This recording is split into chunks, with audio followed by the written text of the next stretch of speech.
a signé contrat. Lovunu, Lokuta, Yango, Wabengango, de la contrefaçon, Shadrach. Moïbi. Donc, Bissonioso, nous a sensibilisé dans le WhatsApp, il y a vrai Didas, bon Funda Bango. Il y a la page Lisa Queen Télévision, au moins le numéro, il y a Lisa Queen officiel, numéro, il y a Adidas. Il faut te porter bango plainte, il faut porter bango plainte parce que c'est de la contrefaçon. T'as la commande. T'as la commande. T'as la commande. Donc, on a commis déborder. Moi, ma dream team. Donc, déjà, ça va express. Mon fils, qui est de l'élo par la poste. Débordement. DHL. Donc, DHL, ce que tu veux. Pas que benga yeba s'intéresser na yi. Bon ba benga ozo ba mutalingala ozo ba oso ya sa ya adana onnen ndongoli yo ona. Mutalingala o ya sala kuna na Adidas. So Adidas ba benga ye pose free. Ya fo Adidas ndele. Mutalo ba lingala. Awasa ba na Afrika so ba otinde bien na DHL. Hein? Non, c'est pas possible, c'est juste pas possible. Ozo ki moyibi. Donc, assurer un contrat sur le. Assurer un contrat sur le. On n'a pas officiel pour annoncer. Faut voir que l'artiste n'est pas intelligent. L'artiste est en classe. Artiste, il faut en classe. Ce n'est pas normal. Même pas que c'est escroquerie. On s'en a on porter plainte. On va pour une seconde. Pour ça, il laisse porter plainte. Comme ça, on a embêté. Si vous avez comme ma famille, les clans, on va déjà bon. Et puis, on va s'en aller. Bazala kaka soki déjà kalabatina bala costa yezo bakisi na pont noir bongo lelo bana mususu ya lelo o bazo ba utela ba orchestre wana o basala succès ça ba vere ba simbisa bango bilo ba bazu basali Adidas na bango mo basali ba corona bango mo ba imiter marque Adidas ko baloba ke faire azui contrat ya Adidas oza ki moyibi so boza la marque ba bokela ndenge normal bo sonne compagnie oza Adidas ba pesi ba mbongo to ba futu bile bo sala ba promotion. Didier Lacoste a sali révélation habitant il fallait habiter bon à l'époque il fallait habiter à droit chemin ma femme en a rançon azo c'est que ton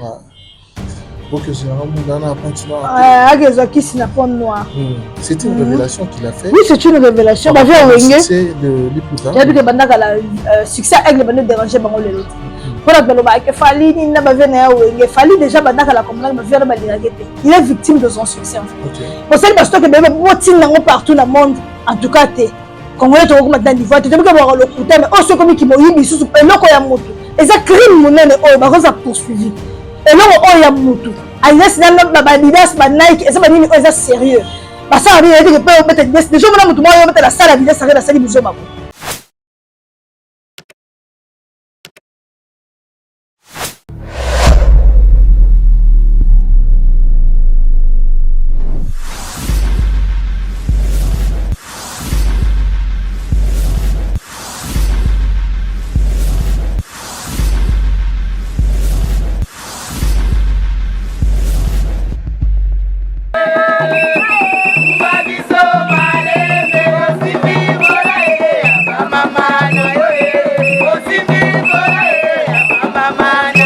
La présidente de l'Association nationale des épouses, enfants, veuves et orphelins des militaires et policiers, Tina Moulimbi, s'est entretenue tour à tour du vendredi 28 au samedi 29 avril 2023 avec le veuves et orphelins du camp lieutenant-colonel Kokolo et du camp lieutenant-pilote Mbaki à Kinshasa.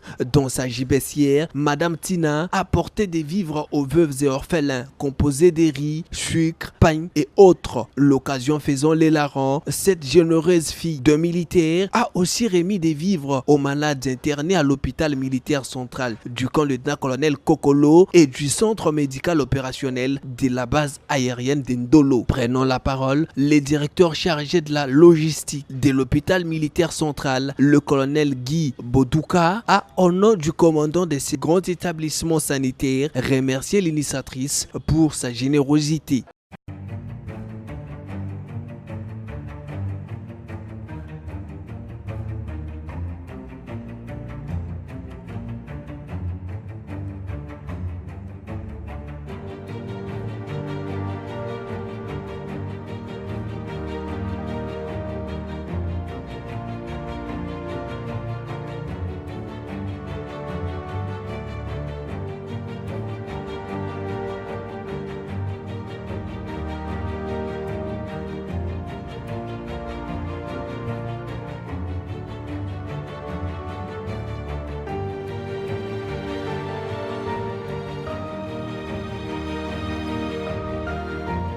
Très chers amis internautes, bonjour, bonsoir, bienvenue sur Eling Africa News, votre chaîne d'actualité, votre chaîne dans laquelle vous recevez toutes les informations en temps réel. Grande ma joie de savoir que vous êtes nombreux en train de nous regarder, en train de nous capter. Cela nous donne les forces et la force et le courage de pouvoir exercer avec fermeté, avec sérénité ces métiers parce que nous avons une famille qui nous regarde absolument et nous vous demandons de s'abonner si tu es nouveau aux nouvelles et puis de partager, d'aimer, de commenter cette émission pour pouvoir apporter ton soutien et c'est aussi de manière très positive pour nous soutenir. Comme je vous ai dit toujours, nous avons l'honneur de recevoir dans ce plateau Lisa la Queen Inser, une concert, une amie. Je crois que vous nous voyez très régulièrement. On était avec elle à Brazzaville pour compte de soutenir l'artiste Fally Ipupa par rapport à son événement qui a eu du côté de l'autre côté de Brazzaville. Nous avons tous vu comment ça a été très très positif. On en parlera autour de cette émission. Mais bien avant ça, je dis un grand merci à toutes ces personnes branchées qui ont été scotchées en ce moment. Merci comme ça à Maman Tina Fatouma Moulimni, merci beaucoup ma maman chérie, la présidente Boutebele, la maman, la présidente de la Fondation en Europe, l'association en Europe, c'est une association basée à Kinshasa pour aider de venir en aide aux personnes vulnérables, c'est-à-dire dans des coups pour les bazans dans des sounis mingi bazan pour ça les sounis mingi ba de qu'on a biso il y a basi ya basoda ba mama veuve aussi et ba enfant il y a des soldats ou des parents qui bakufa. Je crois que cette fondation est pour nous action dans le camp militaire, pour ça la action pour la resunga bango parce que baba te rabiso et l'association d'enfants pesadouana. Si tu veux aussi intégrer Nalikanisia Malamu ou maman présidente Tina Fatouma Zanamo, tu as qu'on s'associe dans la fondation en Europe et vous appelez ces moments. Un grand merci à Ginelle Lobby du ticket gagnant, la puissance Botebele BCCG Group pour rapport à ces pensées comme ça, à Pascal Niak, merci beaucoup mon frère, voilà mon équipe Bélé et puis VK Business dans 4 Brazzaville, VK Agence où il y a vraiment la disposition de la bus au monde Kito, côté où ça bus durant la saison la bus dans 4 Brazzaville. Merci beaucoup dans VK Business, agence de voyage et puis Batika va billet VK Business dans 4 Brazzaville voilà, Brazzaville na Pointe Noire, on a un appartement Kito comme meublé. Comme je vous ai dit, je suis avec Lisa la Queen, vous allez remarquer que dans ce plateau, elle est là déjà à ma droite et je crois que Rosalyn Sengo toujours Yaroyambaye Lisa la Queen. Bonjour. Bonjour Shadraka Kangai. Bonne santé. Ça va et toi? Ouais, ça va très très bien. Ah, non, mon ira, bah, Louis Vuitton. Sapoti, la papa. Bien. Naïb ça. Ah, Brazzaville, la verte, je salue tous les habitants du Congo Brazzaville, tous les Congolais de Brazzaville, partout dans le monde, je vous salue. Très bien. Alors, tout est Brazza, et je crois que ma soeur habite à Fameux Zébélé, mais quand même bien avant ça, tout, Shoah, il y a le premier ministre aujourd'hui, Lelo, maman Judith, je sais pas moi quoi. Souman, bon, je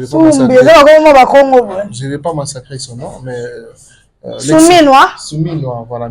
Souminois. Voilà, la première ministre de la République démocratique du Congo, nommée des jours passés, Moni Chouawana, il y a moi si Akama gouvernement Nabiso, et c'est pour une première dans la République. C'est pour une première fois, moi je remercie le président Félix Antoine Tshisekedi, parce que ça c'est promouvoir d'ailleurs la femme, hein. Ouais. C'est pour montrer à la jeune fille, à la femme congolaise et africaine que on peut être une femme, c'est pas seulement les mèches, c'est pas seulement les ongles.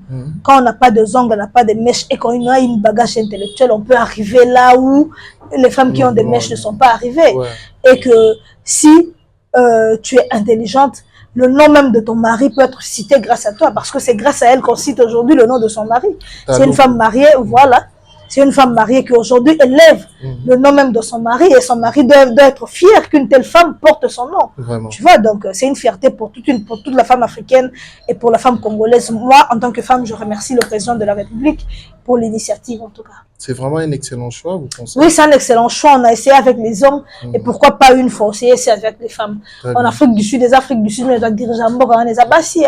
Et quand la femme dirige, moi je crois que la femme c'est une maman, elle a une manière de diriger les choses avec son cœur. Sous moi, si gouverneur, il y a République, place aux clés. On essaie avec les femmes, on va voir comment ça va aller. Pourquoi pas un autre jour de super président de la République, moi si le gars de Centrafrique est là. C'est possible. Avec Félix, ça nous montre, Fatih nous montre que c'est encore possible qu'il y ait des femmes intelligentes dans ces pays qui peuvent encore faire de bonnes choses. Très bien. Donc avec Antoine Tshisekedi, Félix, c'est encore possible. Ma fille à TikTok, Botanga. Oui, ma fille à TikTok, Batanga classe. Le mieux c'est d'étudier, c'est pas tous les filles de TikTok, hein, on ne mélange pas les tout. Non, on va mélanger le tout parce que il y a seulement 5% des filles qui sont allées à l'école sur TikTok et qui pensent qu'on doit réussir, qui sont là pour nous partager des expériences, pour nous apprendre des trucs. 95% c'est dans la bavure et tout. À danser nu, à chanter nu, à tout bout de champ, à faire n'importe quoi sur TikTok, à dire des bêtises, à insulter leur maman et tout. Tu vois, seulement 5%. Donc on va parler pour les filles de TikTok parce que la majorité sont dans la bavure. Très bien. C'est ça. Très bien. Très important. Merci beaucoup, Lisa Lacouine, une femme avec une tête très bien faite. Vraiment, merci. Oui. On dirait bien Madame Google. Madame Google. Leader américain. Vraiment. On a passé de très bons séjours. Très bons séjours, très bons séjours. Avec Jean-Pierre Bapane, Bafana.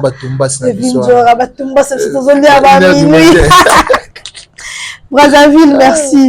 Merci à maman Sabine, à la Fouquette, maman Aïda, le restaurant La Fouquette. On a mangé et tout. Et merci à la Warrior de Monaco qu'on avait vu que vous êtes allé voir. Laurent Lorenzo. Elle est en séjour à Brazzaville, vraiment. Merci à tous qui nous ont aidés. En face, il y a côté chez Temba. Côté chez Temba, voilà. La renouveau, Brazzaville, c'est juste mignon. C'est juste mignon. Tu manges bien, ils accueillent bien les gens et des trucs comme ça, vraiment. Très bien. Merci beaucoup. Voilà, s'il faudra parler de ce qu'a été les concerts qu'on est parti soutenir, les concerts VIP de l'artiste Fally Ipupa. Nous avons tous vu comment tout ça là qui tout le monde on a mis sous, tout le monde et c'était trop cher, un concert très VIP. Autorité tout le monde qui commentaire nini au sala sur cet événement autokenda qui puisse emballer. Sur l'événement, je veux dire que l'événement elle est tout simplement magnifique. Hein. On a eu le temps, les gens qui ont acheté leurs billets ont eu le temps de partager des moments forts avec Fally Ipupa.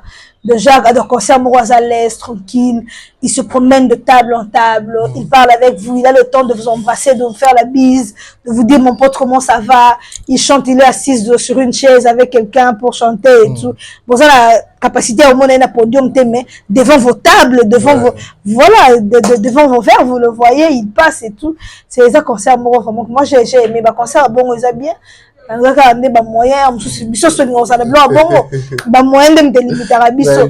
Dieu est grand, on espère qu'un jour on parle de la biso pour biso peu tout le monde qui ne va concert le roi Moussalate mais comme le roi Moutou on a eu penza de na wayo na le ça reportage on savourer penza concert voilà très bien.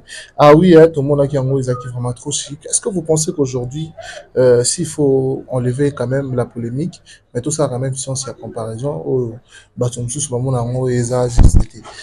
il y aura des artistes congolais d'ici et de là-bas au Bako Beta concert Yamutuya wana parce que Kofi Olomide auto beta aussi c'est question t'azate auto beta la Brazzaville peut-être concert Yamutuya wana peut-être lui il pouvait le faire lui il pouvait le faire parce que Kofi c'est quelqu'un que les gens aiment beaucoup mais avec son problème de comportement les comportements qu'il affiche de gens à Brazzaville, il y a eu une histoire de fourchette ou je sais pas moi quoi, il y a eu une histoire de voiture, il y a eu maintenant l'histoire de Kofi de Brazza, tu vois, c'est quelqu'un qui n'est vraiment pas aimé. Maintenant là, actuellement à Brazzaville, on doit se le dire, hein, que Baglingare Penza est sous-trotté avec son problème de comportement, c'est difficile qu'à mettre un concert à Ndengwana.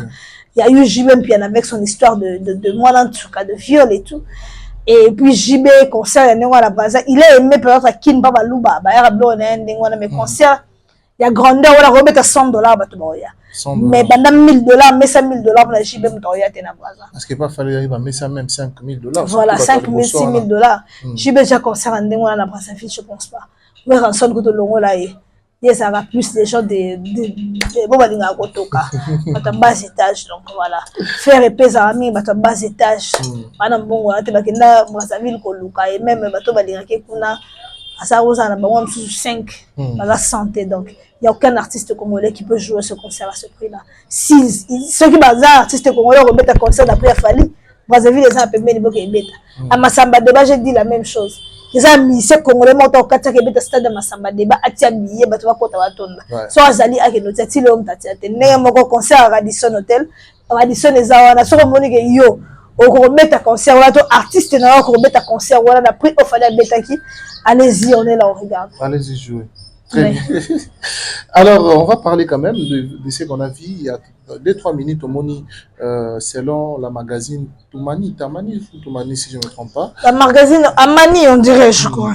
L'artiste Fally Ipupa est devenu, selon cette magazine, la 3e personnalité les plus influente. Oui. Après Davido, après Asake, si je ne me trompe pas. Asake, hein? Ouais, c'est maintenant Fally Ipupa a mis la 3e place. Davido Tila, après Tila. Après Tila, hein? Après Tila, c'est Fally Ipupa. Oui. Mais dans cette liste, il n'y a aucun Congolais parmi lui.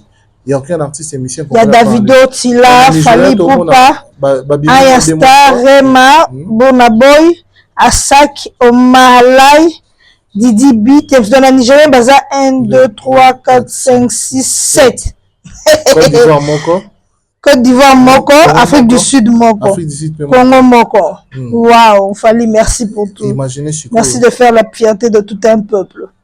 Imaginez ce que na Congo tous na mission Moko.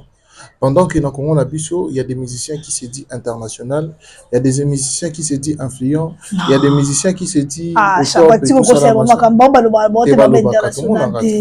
balbandi mama local héritier atana bandima inega local faire bandima inega local kofi bandima inega local jibe ko suka la local nani ngo solo base international ça tu ko se ba makambalo balbo mabongo te ah bato même base ba international te ba ke lo ba base international baloba la bango mona ba golote te wa ba fan na ba loba ba fan na ba yebi ki artiste ba base international te yebi ki baloba ba ba se pays sa monoko on m'a dit sur de ba fallait à 80 trophées ba betali bisoté alors que artiste sommes nous ba grand artiste total à travers la réalisation zéro réalisation ce que mambo ba za grand surtout même on a l'acception grandeur na ba betali bisoté donc on comprend plus rien en fait tu comprends donc voilà ba yebi le ba que ba ça ba local bah local c'est un artiste international à ça me Fally yango ba preuve yango elandaka parce que quand tu nous dis que moi nayo assez intelligent faut tout le monde a pourcentage dans la classe d'être parmi les 5 premiers c'est pas que moi dans 36% mine dernier même c'est qu'il est intelligent c'est comme de la musique quand on dit que Fally c'est le premier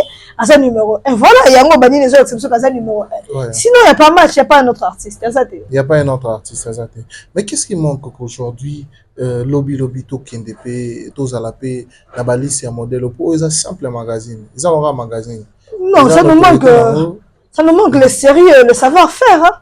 Sérieux d'abord parce que dans tout ce que tu fais tu dois te mettre du sérieux tu dois savoir que musique est l'équipe bassi musique est l'équipe bassanga musique est l'équipe bangi donc aujourd'hui en musique on tient la première position on peut le roi musala aujourd'hui au long qui star aujourd'hui peut nga na mona musala ya musala nga moko tu es professionnel tu as des gens qui te gèrent tu vois maintenant qui dit à Fally tu dois aller dormir tu vois tu te réveilles à telle heure tu dois reposer la voix tu dois avoir des gens qui sont en train de te diriger qui sont en train de te coacher en fait sont besoin de sérieux ils peuvent évoluer même si on voit musique même si ça est un grand prêtre nani oyo sakambo ngelala ndera ko fiaza no ngelala ngelala bandili boma bande ni mukuluka ne azawana papa mufude yo lo bane kele pema ayo yo ali boma on a 14 salaires na bengano pa na ngai et simbate s'ils acceptent d'être coachés si ce n'est pas eux la nouvelle génération bagas na weto ezoya peut-être dans 10 ans dans 20 ans tozo batubo ya ndengwana mais sinon c'est très dur très bien mais j'espère que Marco 6 yem da royo lo le ko ça t'appelle sur la Marco 6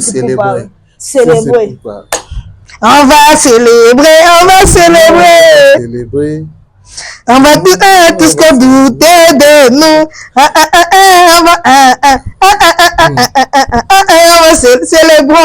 va célébrer. Première fois yemba. Abeti penze monzire mutayemba kayemba déjà. Ils ont maquillate. La jeune. Ils ont maquillé papa. Mais tomoni lelo succès à Marco 6 Nandi Monéwana et ça vraiment incontestable par rapport au challenge même pas seulement la communauté Nabiso même la baromon la photo la senti pendant que moi dans un éclairage Maître Games a posté Dadju donc il a vraiment réussi le soutien total de ses parents ouais. Mais quand même tout le monde a moi critique ça manquera pas il y a la communauté Nabiso tout le monde qui récente publication et à Marlène Kassanga comme quoi que monsieur qui a l'ingé ça la succès il faut Alex parents naïe mais papa naïa ça je sais pas il voulait faire ça manque un peu de professionnalisme tu vois. Moi, Marlène Kassanga le bon choqué mon touté. Gasso dans le lobby que osé go la passer à succès fallait ma Marie Makie c'est choqué. Parce que t'es dans le lobby fallait ma parents ne fallait aller ma parents n'a touché déjà na maman na papa fallait mais gasso dans le lobby que osé passer à succès aller ma Marie Makie c'est choqué bango c'est dans le lobby que osé passer à succès abno le tata na faire bon aller maman na ebi kombo na été choqué bango so anjo le baké faire nenga zawa na baba bonga mapo osé abonga mapo baleki na ye ndenge papa tata na ye alia gigola na grande sœur na yo kufa osé pe arolia ndeko nemoko ya mobali na ba grande sœur na ye e choqué bango faire le temps atinda ka batu na ye tatika ka bato basa pembe ne basa blo ndengwana biso totala kaka mais so za bato côté na biso mbe ose lo ndengwana mokili mobima ne so mi sensibiliser ya finga maman te ki basimba maman ya motute mais tant ba marraine ba osala ngo ça passe crème mutozo lo bango azate tu vois. Donc, biso un mot to za totali mais un mot peut te rendre mon monnaie pièce hein. Ouais. Marlène aza mutu monte o excellent na buzoba. So yeza icône sex step biso to même sous icône maramusus. Oui, parce que la rappela ka na mboka o mutali moi c'est liboso ba publier mutakala. Moi c'est liboso te mutali liboso ba publier mutakala. Ezala Marlène Kassanga na mutakala mo très dégueulasse mwindu. Mana bila kati kute za chocolat nde ba pene zamba mais yezaka trop sale trop mwindu Marlène Kassanga se razarate aïe mais tellement belle ça big Ginette elle était trop sale et le bousalite la mutu publier nega butu fa comme yo sala makasi ya loba la bato kanisi ke bato ba bossa na te Marlène to bossa na te to yebi. Mais pourquoi il faut qu'on taquer qu'on dénigrer c'est parce que les gens sont bêtes en fait. Parce que moi la ndenge na sali yo lokote. Marlène aza a robota bana oyo so timba de biso ko longa baze mitema pe na mwana pe mukolo wa Marco 6. Mais quand même moi na moya mukie asali nini na ye boso take na papa na ye za normal. Papa na sa mutu na bino bozo boye ba na ye bozo bozo bleda. Moi na ko la poto botika baninga âge na ye ba sa take na ye. Et quand bino mama ba bozo déverser en na bino pas moi na moya mukie on comprend pas quoi. Tu vois, c'est vraiment triste. Très bien, très bien. Je pense que les éléments de déplorant avec toutes les énergies parce que insanité au côté belé na katia voilà. Et puis ça détruit la culture congolaise. Il faut toujours côté les mélanges. Mais ça reste quelque chose où il faut tout bunda. Biso bato média to yana ba valeur moi malamu ba contenir bien pour batala biso pour respecter bango. Mais on va parler quand même des concerts qui va se produire d'ici du côté de l'Europe. Je crois il y a Ferrego là, pas je crois, il y a Ferrego là, il y a Félix José quoi, il y a Fabrias, il y a également Fali Poupa. Fabrias 2000 places on a ça la seule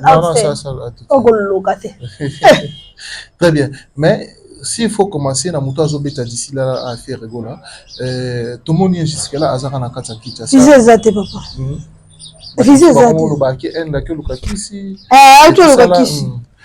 ato lukakisi na end spiritualité mambo ke bien te on a dit na visa ba opiate aka ba sa buda bukaya zambe na buda za bendien aka mona penda nzamba Shiva boy boy kota ba samba ba tu bikota kota ya ko famille zo sila buda linga makila kuta ba linga makila big za te bonte limbu ya longwe amoya de como lota boy balia e pamba bi agera ngapa wata mbadia pardon bagera batuma te da ko le karanga pamba asambite asololi akimi akene pa wata ya no mona tuna ba osala na bango yo me ba olia na bango yo te pa wata osala ne yo me olia nde yo te desiko kuna pa eve ko sala yo alie yo pe lisusu oleki sumbe kaya aboy ba risque na ba tabite take pa wata sala nenga so ameli risque osala na yenga ko mi mutabodi na wata osala na ye na oliande yote Watu waolia linga ngote. Mais pas Hervé, akosala yo. Alalie lisusu. Akosala nini alalie? Akosala yo. Akosala mbasalite ko. Alalie lisusu. Oh, il va te mougu, il te bouffe encore. Spirituellement parlant, tu pars. Tu laisses ta vie. S'il ne te bouffe pas, je tiens au pénal poka. Tu kilo, il va me la ressoute. Hervé, mon toit, gentil. En vérité, papa. Très bien.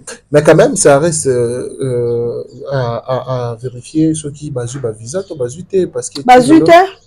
Les aujourd'hui. Tout le monde est né à Bimseli, c'est mon bon. Tu es né à Zotcholande Bango. Hein? Tu es né à Zotcholande Bango. Babili, c'est un liste solo. Tu es liste Lokuta. Il y a Lokuta? Les 4. Les 3. Le 3. Bah, quand ambassade le 5. Les 5. Absouti, bah, les 10. Bah, oui, bah, ok. Mais c'est trop risqué pour qu'on s'aise les 13 ans. Moi, je vais à Djani. C'est simple. Bah, on peut pas avoir solide pour la annuler. Bah, annuler, bah, on va pas. Bah, on va aller mon basala. Un mécanisme. Un mécanisme. Pas de même pas ça bien parce que même pas kabele ba. Donc là, on va voir c'est malon. Les artistes étaient que le pas on est à louer ça la somme bien na kabele ba. Très bien. Alors du côté il fallait pour évolution au monde en dernier parce qu'il y avait certains débats comme quoi que faible promotion côté Mandambu et Barolo Bela Soubaré Naté tout le monde a mis la publication mais côté dans les réseaux sociaux ba warrior balali ba se méfier ba se fier trop na ba polémique ya ba la terre ba là il va buzoba tout le monde ba publication commence à les de part et d'autre ba warrior ba sala ba congolais ça on doit le savoir. Ba live ba to ça ba live ni ça warrior ya lingala. Ba warrior ya ba français, ba belge, ba mexicain, ba brésilien, ba ça o za na nada avec na fali popa. Tu vois na lingala. Très bien. O ba somba ba billet. A billet ça que ba to faut ba ntima que réalité ba concerne la province, c'est un monter la réalité concerne la capitale. La ba ça lona mikie sous na capitale, il ça déjà sold out. La province c'est singa ba mécanisme, il y a des gens qui ne savent toujours pas s'ils vont aller dans ba concert wana. Parce que c'est vraiment belem dans la bana, dans la moi il faut préparer voiture, faut préparer boy. Et surtout ils arrêté ba devait dans la vacances, tu vois. Donc ba malé mais doit son ba billet, il y a pas à s'affoler. Ba billet que de chaque jour dans la catégorie eux allaient épuiser. Deuxième euro de warrior ba les marafalité, jamais ba les mafali. Attends ba warrior ba ça live ya so quelque part na live va c'est 2 heures du temps. Ba peut-être 1 heure du temps le même ba billet. Et ça ba ça la promotion fali ko les ba warrior. Ngana na monate. Attends biso ba tout ça doit compléter ba warrior pour na fali na bango. Ba ça la promotion mutu elle mutu tête au travers na fali ça la promotion le roi ba warrior. Tu comprends? Il suffit que papa na bango papa poster le pour bango no ba ya na ba sa promotion.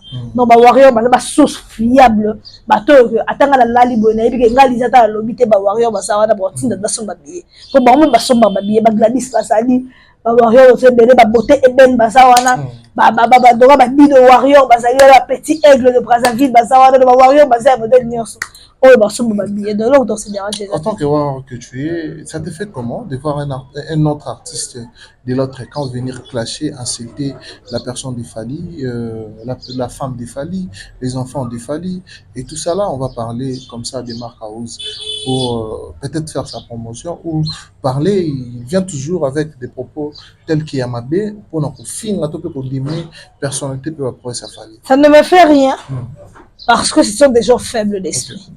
Au moins, n'a jamais Emmanuel Macron à télé là le bablo on n'a pas par rapport à moto les affaires parce que bah respecte parce que ce sont des gens qui ont eu une éducation de base. Mark Aouz c'est quelqu'un de très mal élevé qui n'a pas eu d'éducation malheureusement.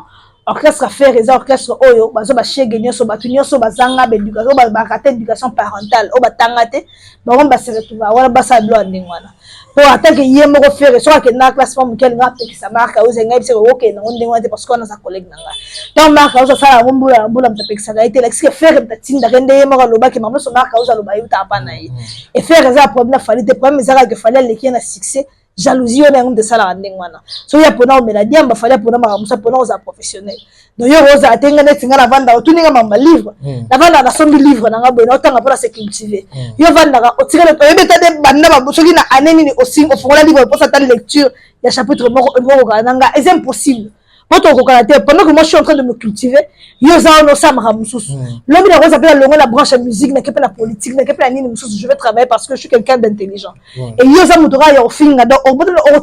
branche terre à terre, tu vois, ce n'est pas la même chose. Ça marque, vous avez mis qui le marque, vous avez mis 10 personnes de marque, vous avez fini faire fali, ba fingi nana, ba fingi bana, ba otira le kokalate. Mbula la mbula ba kokalate, ba otira la kokalate. Banda le bandiri ba kokalate. Potom faire la salara le marque, ta ramona que le marque échoué. Sur Zaki, nous trois émeils qu'on libérait. Alingam bana, asa mama on gasta na yelo. Mais azonga la quartier la terre. À quel rokoma? Boy ya kofi. Azeli tant vous fallait bimé longue la quartier, il fallait ça la droit chemin. Mais il y a eu courage.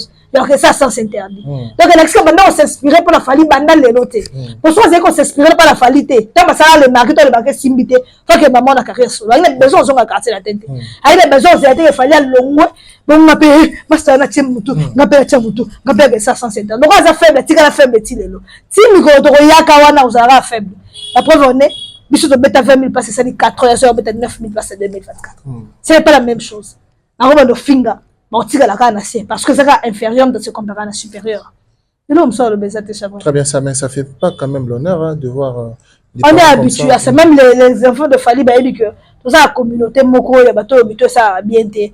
Et que leur papa, c'est une superstar. Quand vous êtes une superstar, donc vous allez vous faire insulter, incendier par des gens qui ne sont pas de votre niveau. Vous devez supporter ça parce que c'est ça la starmania. Tu vois? Donc c'est comme ça. Mais la fille des Ferrebo là aussi s'est fait attaquer à ce qui parlait par des warriors comme quoi que à Konzola Tamabe, à Zola Taneti Mandumba pendant qu'elle-même elle se dit que elle s'habille comme toute autre jeune fille de sa génération et tout ça là il y a au monde à Kalatine normal et par rapport il y a photo récente au hauteur qu'on postait dans les réseaux sociaux degré harcèlement et ben si Téléké Belé elle a quand même pu se défendre par rapport à ça. Côté on le bani. Garde mais batabana été. Osias. Nana tata été na été sur les réseaux sociaux sur Facebook sur zani ah ba roda ke $10 ba za ko bunda ye wana oh faire na mona mo ba roda $10 le tali bitu mango tala tiktok ezali ba roda €10 fa pesa ba camarade le pourcentage a pesi bango abulisa na poto pour ça camarade le pourcentage a pesi bango ba bete ba filmer ngo yo tala ngo te fatalité si vous avez wala ça de ndumbe ça normal Lisa. Tout y est. Donc toujours ma vérité, quand tu bundi c'est que tu na filma qui est. Nga pas na mona ngo. Au moins on a na réseaux sociaux. Ah, il y a pendant le nord pena yango wana. Na boto ko ta mamba bana. Tout y ka mamba papa. Ah, le ba boye, ngana nanga po ya ko ta mamba ta ba ko je m'en fous moi. Na boy pona ngato bimisa mama mususu ya ba Davina bani ntobeta masolo mais totika so ah Davina ex bakali te poti siko bavanda na kumoko na pangi donc faire ma bakali lo wa bokilo na ye ah faire yo mo mukuse bakali pe bokilo lo mukuse les familles ya bango ah c'est bien Davina moi c'est bakali la tobeta masolo il y a émission Oyo, topé dernière sortie médiatique héritier Watanabe, émission Bossol la politique. Il y a eu de questions Oyo, et qui vraiment pour moi n'a valeur il y a personnalité, topé à grandeur, il y a artiste héritier Watanabe, à respect de toute communauté n'a bu ce peu ça arrive, bah tourner ma question il y a terre à terre, bon, permets-moi de le dire ainsi, comme quoi qui est entre Fali et Fereki et les grands chanteurs. Et puis en plus de cela, bah tout n'y est peu de sous qui Fali a un bien. Fali au biso to monde on ça succès musique qui est de partout ajouter qu'à Congo valablement quand la musique mais wana mais de kosango a tourner héritier comme question de savoir aïe ba so qui Fali a bien azovi héritier Watanabe et puis la comparaison entre aïe na faire dans un bon chanteur dans un grand chanteur côté on a si voudrais bien faire analyse moko une analyse par rapport à ça la analyse aussi ça demo chodo ça na ma élite et ngana yebite bato baleka d'émission Israël Muchodo so baleka ngo ba s'attendre na nini parce que dans l'épisode s'attaque Israël Muchodo ayokaki album héritier ata générique ayokité ba question na ye et la question mo zo l'accélérer ayokaki même pas album ayokaki ta nzembo moko te pour ça ayokaki lingeza la nzembo boyo lobaki boye c'était pourquoi na nzembo boyo lobaki boye pourquoi pour lobaki de boka simba côté nini mutu wana aotuna ba question moko alors olé yema le ba que ba juste ba le kaka na émission na ça pas fouta mbongo alors so ba to fouti mbongo pesa ba musala pe bien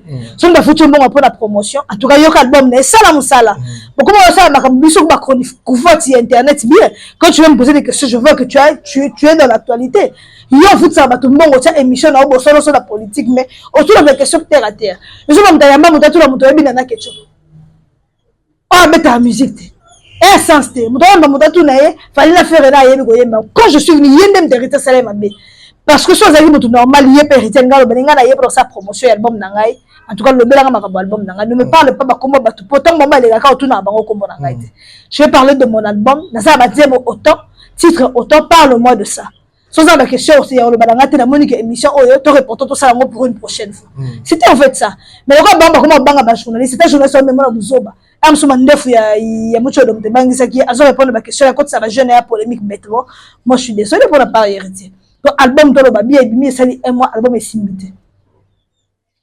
le roi maseki album est un mois album est betati le roi blague mais hier azo le émission na place matona o azo le émission ba tout na ma question sur album bayo kanzembo ba tout na ma question ba disque platine fallait émission de bon ça la spécial fallait pour pas la place ça la spécial ce qui chemin de la gloire bon ça on spécial fali poupa bon ça on va promouvoir ba Hervé fali ba le bela Hervé tu vois bon que nango ndengwana moi je suis triste pour lui il doit passer chez des professionnels la télévision et ça va comboter pas ka sango muchodo la kedete faut que la bateau ba ça parce que n'importe qui on ça n'héritier on t'a émission bateau ba otala OK même si ça je vais ça n'engani attends na média bateau ba professionnel aki asana bango émission tu n'as pas besoin de passer ba droit ba sango oh yemo ba sala Moutaro m'a pas caché au côté bon à Malonga. Ils a caillé muchodo. Abîme pas Chokoko. Oui, à ça journaliste là. Si ça formation, t'es à qui ma formation. Donc voilà, ça donne ça. Mais côté à lobby et là mon lobby les lo ba musicien ba yemba souhaité ba komaka ba aïe comment ça rende fo yembande. Ba tu ba yo ko yemine musique inde. Muchodo. Aïe. Muchodo, le roi yebi aïe wala so yo ka banze mo la biso mingi. Ba aïe wala excusez-moi, fallait peut-être ils ont besoin de terminaison. En tout cas, musiciens ils sont obligés de dire bah mingi ah naie so banze ba redi mingi la suka ah naie de cette terminaison ya redi a mis ces andengwana na mo ko fallait peut terminaison la ya tsala ba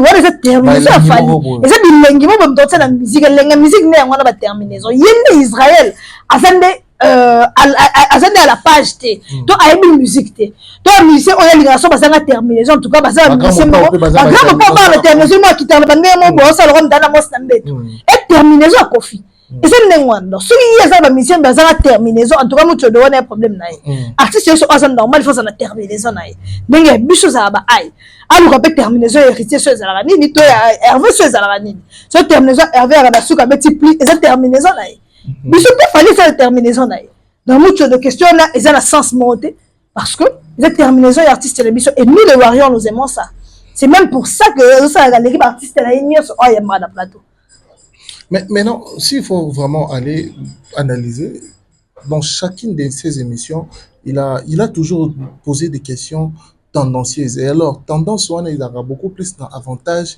il y a batu oya ya mbakatanga tuna kama mafale c'est comme s'il a toujours tendance de vouloir diminuer non sango a souffert d'un complexe d'infériorité OK azela fallait une émission on a trop fallait boya akanda wana ndeka fallait baba warrior révolté que ça l'émission tout est bordu on a yo qui ça est on ça les boy il veut seulement que les gens que bah tu vas mon ara que alina fallait que un sous temps on ça la bongo akanti que fallait on les aroya pour na biloko alors que fallait une émission na rotika la royate ba yamba ba sala nyo ça sugi nyo so alingi amega ko sala ko asala nyo so alingi fallait une émission na rotika la royate donc on sala la ko muki a continuer sala ko pena bien to royate et puis ils ont parmi bablo o sala ke émission était là dans chrétien fallait que bablo o tala pour ceux qui ont mutu o ils assurent na asala émission ame conseil o monter le quoi au chrétien fallait o mona ke émission était là maté amega bablo bon 3 fois émission était là maté o biso fallait o futa mutu mo de ba le émission ba mission o ba futa mo ba le émission ndé ba pesa mutu makasi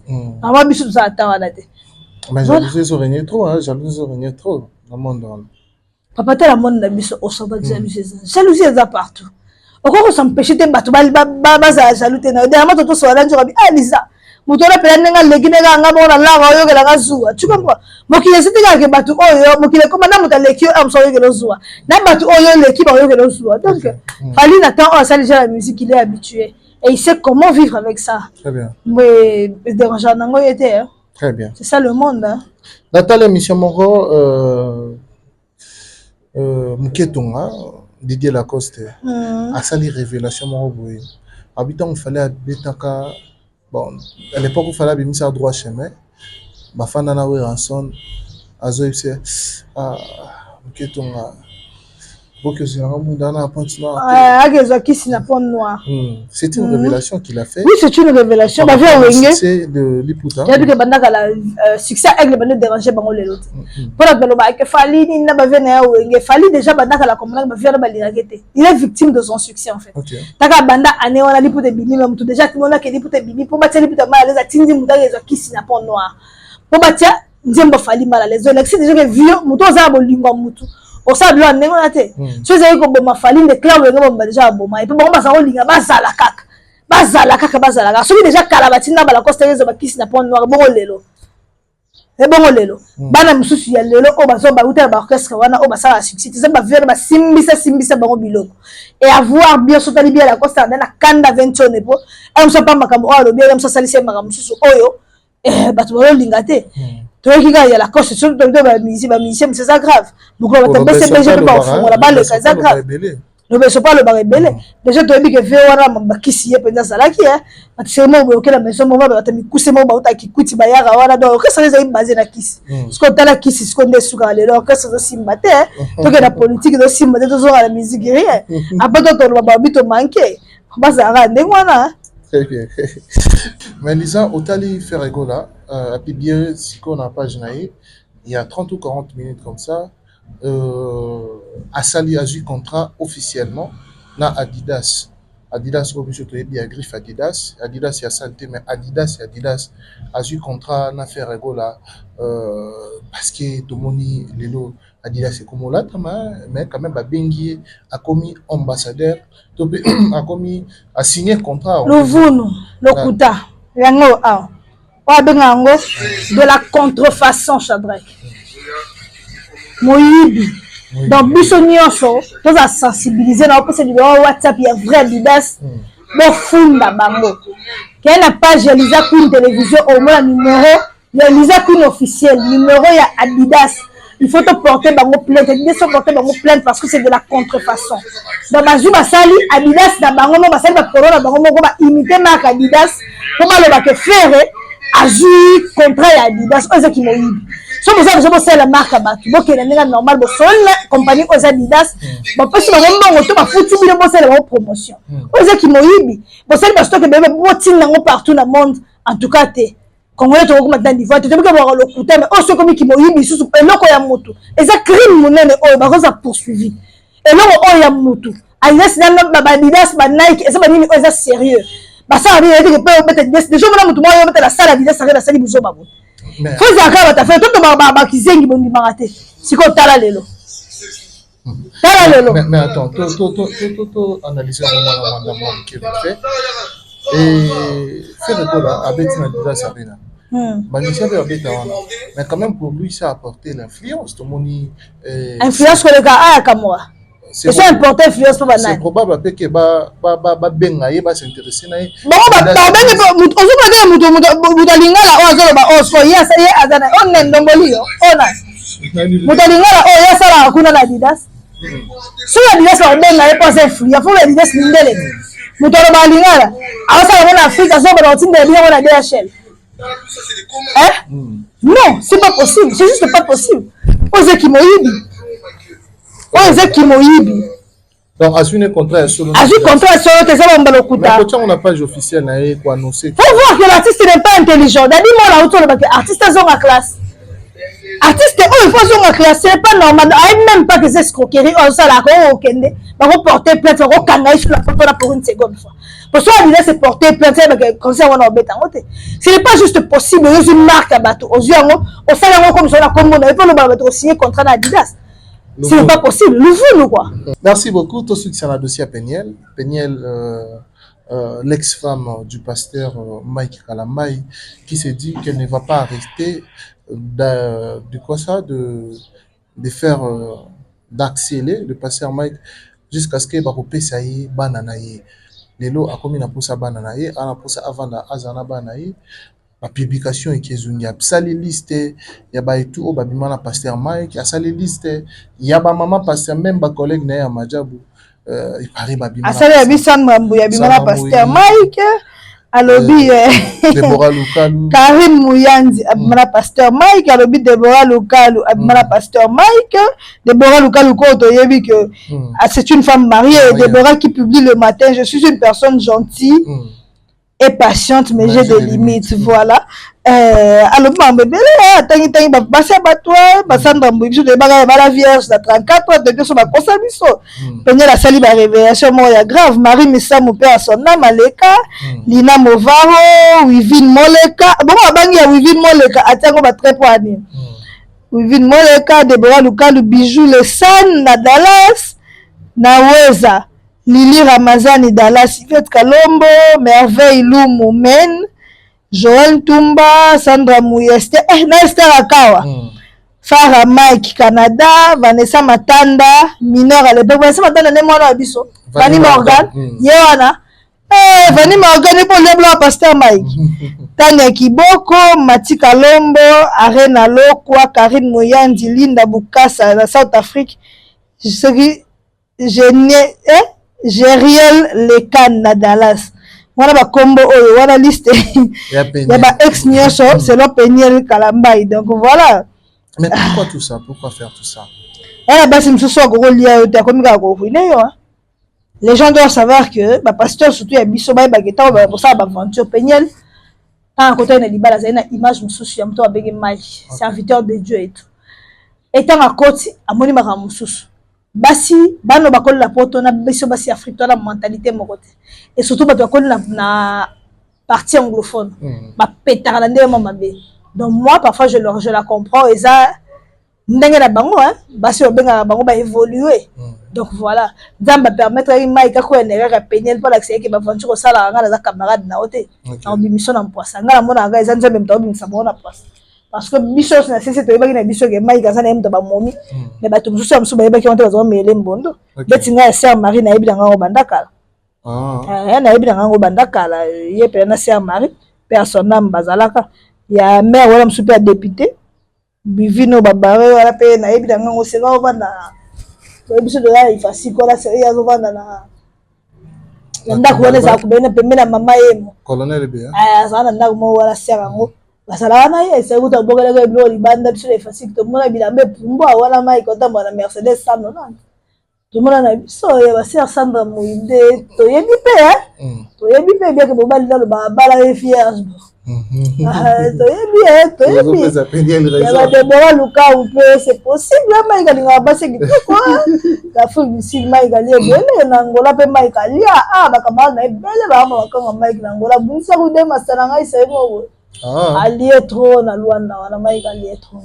Mike alila balinga ba momi fort penye la kosina ete bango swale pourquoi ça pendant que mon préparer événement mon na kata parce que penye o kanzende so asali bongo nde a empêcher événement Mike nisi biso na Congo ba venture la pasteur zelo ba sikate ata zelo ba bongo basi msuba oya ata lo ba bongo singa yo so linga na bo ata amba kitoko na bongo ne pasteur Mike kabaka donc so bona to donc on a de ba momi zelo ko le wa to basi ba ne o sedi e ba basi le ba linga ne bongo oh mais qu'est-ce que tu crois papa ta ba zelo bongo ba on to ba conseil ba lu kala ba répétition la télé peu sexy avec le petit pasteur Mike ba eu de souci de pasteur Mike ali aye tu comprends donc on va faire le monte zénith wana ata lo bige Mike Ndumba oh Mike asala boya lo saka basi bazemi alala so ngila nani to nani zedi ko le obeta stade de Marseille wala e obeta pito okelo to mbisa ko to okelo oyeba biso ke na koyemba Mike te biso ke na koyembela Nzambe lo ko apena kiso sa aba to sa Nzambe baba fantire to lo msio sala te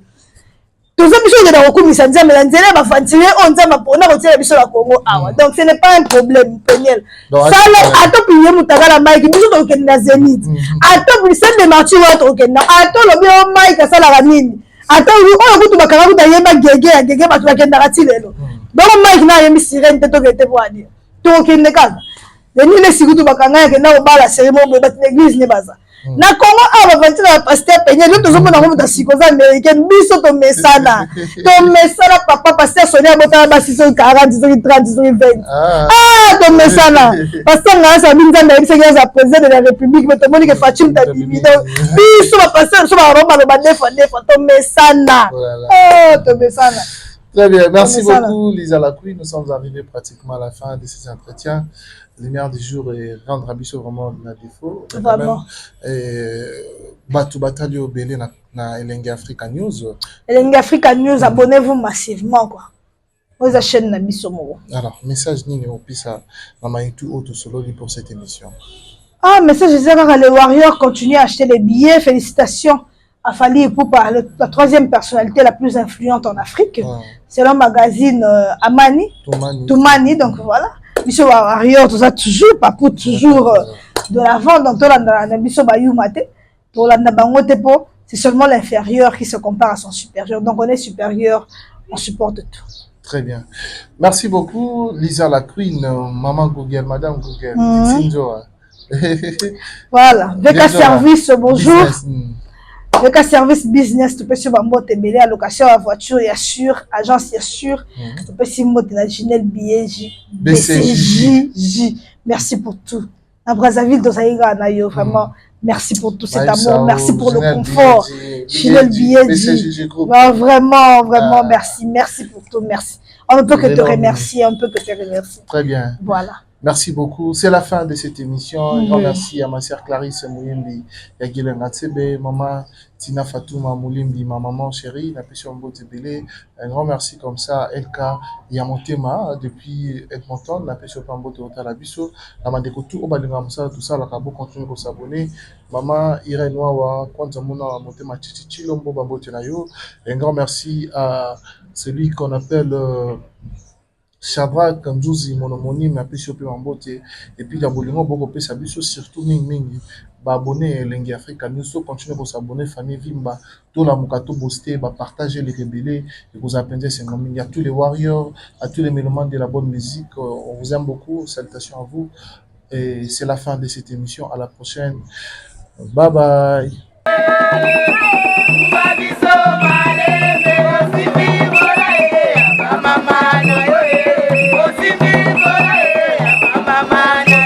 La présidente de l'Association nationale des épouses, enfants, veuves et orphelins des militaires et policiers, Tina Moulimbi, s'est entretenue tour à tour du vendredi 28 au samedi 29 avril 2023 avec le veuve et orphelin du camp lieutenant-colonel Kokolo et du camp lieutenant-pilote Mbaki à Kinshasa. Dans sa gibecière, Madame Tina a apporté des vivres aux veuves et orphelins composés de riz, sucre, pain et autres. L'occasion faisant les larrons, cette généreuse fille de militaire a aussi remis des vivres aux malades internés à l'hôpital militaire central du camp lieutenant-colonel Kokolo et du centre médical opérationnel de la base aérienne d'Indolo. Prenant la parole, le directeur chargé de la logistique de l'hôpital militaire central, le colonel Guy Bodouka, a au nom du commandant de ces grands établissements sanitaires remercié l'initiatrice pour sa générosité.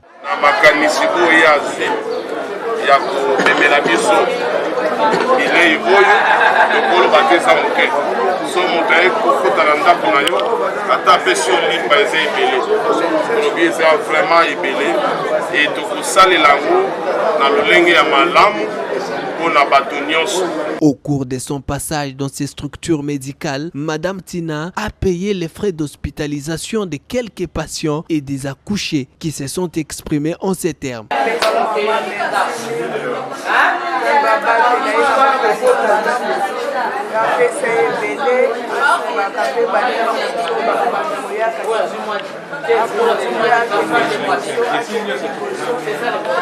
Cette visite de courtoisie de 2 jours entre dans le cadre de pérenniser les actions sociales de la fondation de cette association. Madame Denise Moulimbi, décédée il y a peu au profit des veuves et orphelins des militaires et policiers. À la fin de sa visite, la présidente de la NEMVOP a donné la quintessence de son déplacement dans les camps militaires.